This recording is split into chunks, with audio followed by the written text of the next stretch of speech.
Hi guys, welcome to MELS Media Education Learning Simpler, a powerhouse for everything pertaining to academics in the field of media and communications.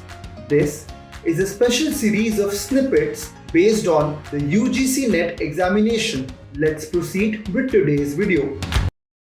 Now we come to the role of media and journalism. So why we need to know about development and what can media and journalism do to meet developmental goals.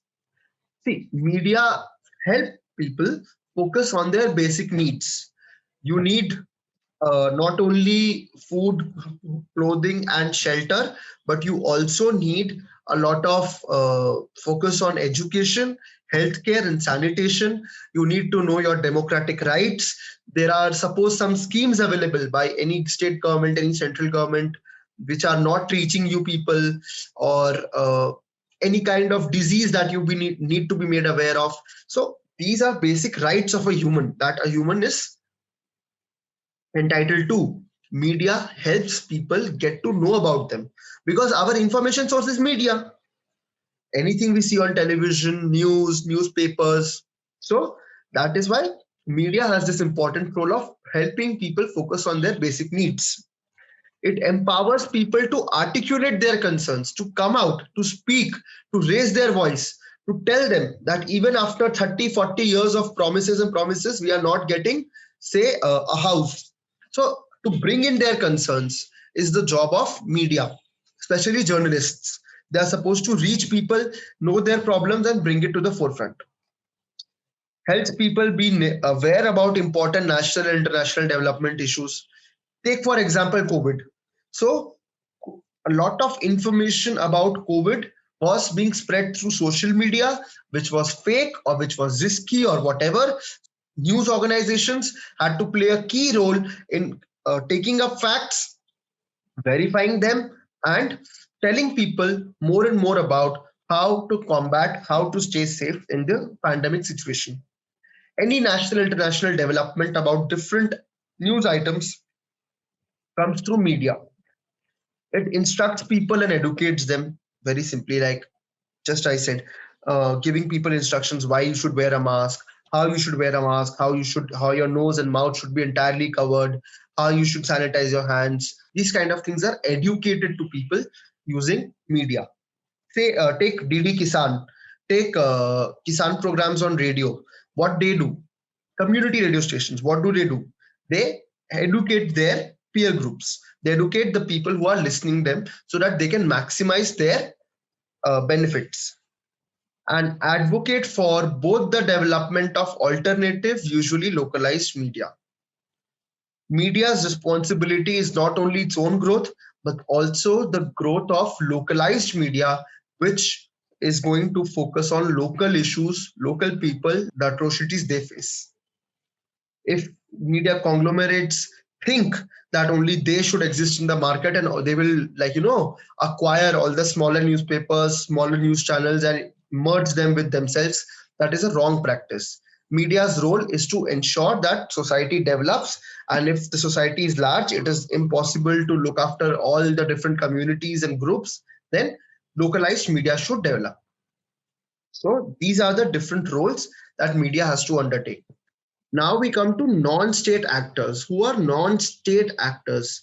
These are people who do not belong to governments or government agencies or are funded by them, but they still have some bearing on development, like corporations, media organizations, then people's movement, like say Red Cross, let's say like RSS in India. These are not directly governmental organizations.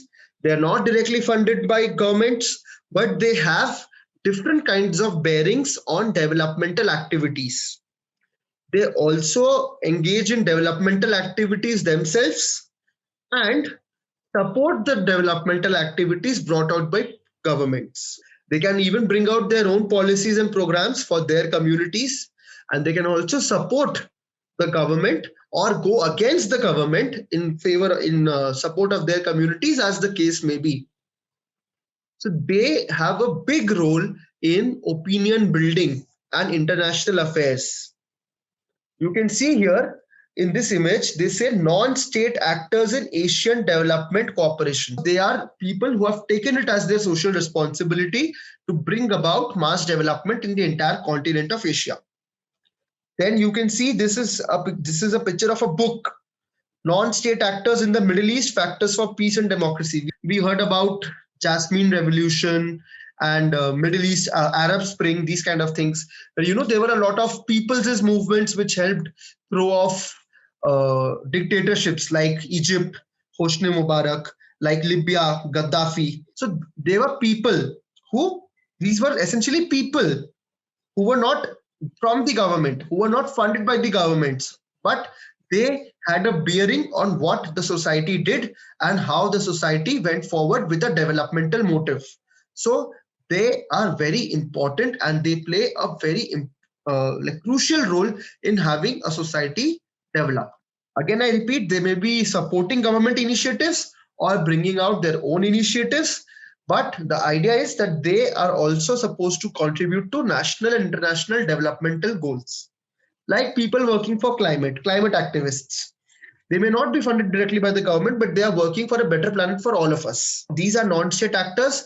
However, one disadvantage of having them is that they are difficult to hold accountable in certain situations because they are not directly government people. They are not hired, but they are just bringing out initiatives on their own will, or they are supporting them. So if something goes wrong, if some message is delivered wrongly, someone gets offended, or some benefit is not actually delivered, you cannot hold them responsible because their acts are generally voluntary and not forced or not paid for. So these are simply non-state actors. They exist in societies and they play an important role. Like the entire brigade which followed Anna Hazare in 2011-12. If you found this video helpful, do hit the like button and share with your friends.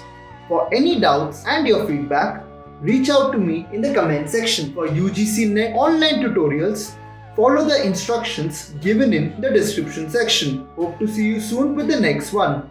Thank you.